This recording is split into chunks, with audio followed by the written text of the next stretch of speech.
साजिश करने वाली औरत जल रही थी क्योंकि उस औरत ने सीईओ की बेटी को जन्म दिया था। उसने शराब की बोतल उठाई और बच्चे पर वार करने ही वाली थी कि तभी वह आदमी समय पर आ गया।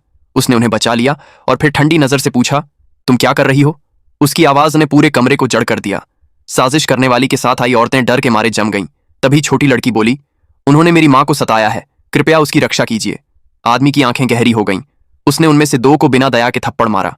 कैसे हिम्मत हुई तुम्हारी? उसने दहाड़ लगाई, लेकिन साजिश करने वाली ने सफाई देनी शुरू की। उसने कहा, यह सब तुम्हारे ही भले के लिए है, क्योंकि 6 साल पहले वो औरत तुम्हें छोड़ गई थी, मगर उसने उसकी बातों पर यकीन नहीं किया। उसने चेतावनी दी, अगर तुमने उसे फिर से छुआ तो उसके बाद जो होगा उसके लिए मुझे मत दोष देना। जैसे ही माहौल थोड़ा शांत होता नजर आया, लड़की फूट फूट कर रोने लगी। वो लगभग उनकी वजह से मर ही जाती। हमें इंसाफ दो। साजिश करने वाली पागल हो गई।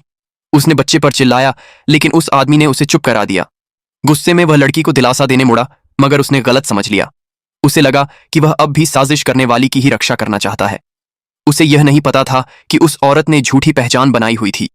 सबको यह यकीन था कि उसने उस आदमी को अपनी किडनी दान की थी। इसी वजह से उसके परिवार ने उनकी सगाई करवाई, लेकिन सच्चाई अब भी छिपी हुई थी। लड़की और सह नहीं सकी। उसने लगभग मेरी मां को मार ही दिया, फिर भी आप उसकी मदद क्यों कर रहे हो? तभी सीईओ की मां वहां आई। उसने उस औरत पर घूर कर कहा, तुम्हें यहां रहने का कोई हक नहीं है। आदमी आगे बढ़ा और बोला, मैंने उसे बुलाया है, लेकिन उसकी मां नहीं मानी।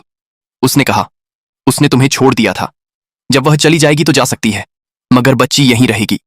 फिर उसने खाली चेक आगे बढ़ाया, पैसे ले लो और हमेशा के लिए गायब हो जाओ। साजिश करने वाली ने ताने मारते हुए कहा, जब मैं उससे शादी कर लूंगी तो तुम दोनों से निपट लूंगी। लड़की का दिल टूट गया। उसने उस आदमी की तरफ मुड़कर कहा, अगर आप मेरी मां को स्वीकार नहीं करेंगे तो आपको मेरी भी जरूरत नहीं है। वीडियो पसंद आई हो तो लाइक करें और चैनल को सब्सक्राइब करें।